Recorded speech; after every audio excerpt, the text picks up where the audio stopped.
Hi అందరికీ. ఈరోజు 'వద్దన్నా వదిలేస్తాన' నావల్ పార్ట్ 17. మీ నిహారిక చెప్పే కథలలోకి స్వాగతం. మరిన్ని అద్భుతమైన కథల కోసం సబ్స్క్రైబ్ చేయండి. అలా నలుగురు ధ్రువ్, దీక్షల ఇంటికి వెళతారు. అర్జున్ స్కూటీని సరిచేయించి అప్పటికి ఇంటికి వచ్చేస్తారు. వీళ్ళు అందరూ ఇంటికి వచ్చేసరికి పెద్దలు పురోహితులను పిలిచి తాంబూలాలు మార్చేసుకుని పెళ్లికి ముహూర్తాలు చూస్తూ ఉంటారు. దీక్ష, అర్జున్ అప్పటికే అక్కడ ఉండడం చూసి పైన తన రూమ్కి వెళ్ళిపోతుంటే ధ్రువ్ వెళ్ళి దీక్షని ఆపి అందరితో పాటుగా కూర్చోపెడతాడు.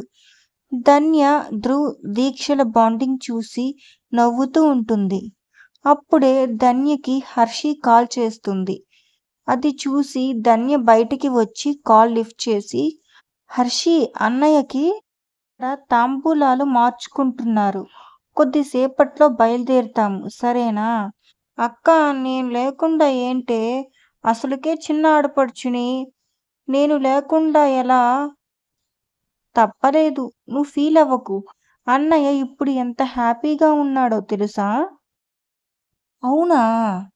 వదిన అంత బాగుందా?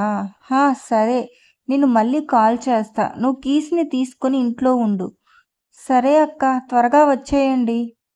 సరే అని కాల్ కట్ చేసి వెనక్కి తిరిగేసరికి ధ్రువ్ వెనకాల గోడకి స్టైల్గా ఆనుకొని ఫోన్లో ఏదో చూస్తూ ఉంటాడు. ధన్య లోపల నవ్వుతూ బయటికి కోపం చూపిస్తూ, ఏంటి బావగారు ఇక్కడున్నారు అని అంటుంది వెటకారంగా. ధ్రువ్ విని చుట్టూ చూసి, భావన, ఇక్కడ మనం తప్ప ఎవరూ లేరు కదా, ఎవరిని అంటున్నావు? కొంప నీకు దెయ్యాలు కనిపించట్లేదు కదా అని అంటాడు నవ్వుతూ. ధన్య చుట్టూ చూసి ఎవరూ లేరు అని ధ్రువ్ కాలర్ పట్టుకొని దగ్గరికి లాక్కుంటుంది. అనుకోని ఈ చర్యకి ధ్రువ్ షాక్లో ఉండి తన ఫోన్ని కింద పడేస్తాడు. ధన్య మాటలు వినే స్థితిలో లేడు. ధన్య ధ్రువ్ పరిస్థితిని తలుచుకొని వెనక్కి తోసేసి లోపలికి పరిగెడుతుంది. ఒక్కసారిగా తోసేయటంతో ధ్రువ్ గబక్కున గోడని పడిపోకుండా పట్టుకొని ధన్య పనికి నవ్వుకుంటూ లోపలికి వస్తాడు. అందరూ అప్పుడు మాట్లాడుకుంటూ ఉండగా ఉష లతతో, వదినగారు, మేము ఈ పెళ్లిని మా ఊర్లో జరిపిస్తాను, రిసెప్షన్ మీరు చెయ్యండి. ఈ పెళ్లి మా ఆచారం ప్రకారం చెయ్యాలి అని అనుకుంటున్నాము, మీకు అభ్యంతరం లేదు కదా అని అంటుంది.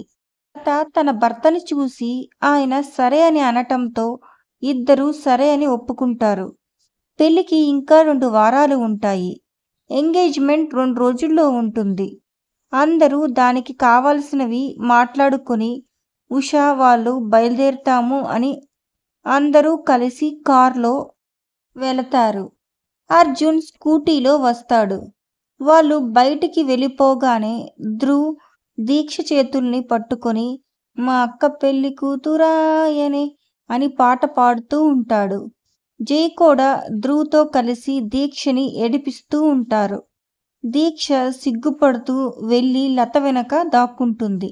ధ్రువ్ నాన్నగారు ప్రసాద్ ధ్రువ్ని, జైని ఆపి దీక్ష దగ్గరికి వచ్చి, నిజం చెప్పురా, నీకు ఇష్టం లేకపోతే ఈ పెళ్లిని ఇక్కడే ఆపేస్తాను, నాకు నీ సంతోషమే ముఖ్యం అని అంటారు.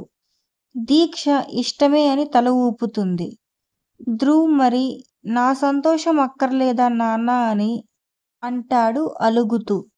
ప్రసాద్ దీక్షని దగ్గరకు తీసుకొని నుదుటిపై ముద్దు పెట్టి, నా కూతురు అప్పుడే ఇంత పెద్దదైపోయిందా, అప్పుడే నీకు పెళ్లి చేసి పంపేయాలా అని అనుకుంటూ ఉంటారు లోపల.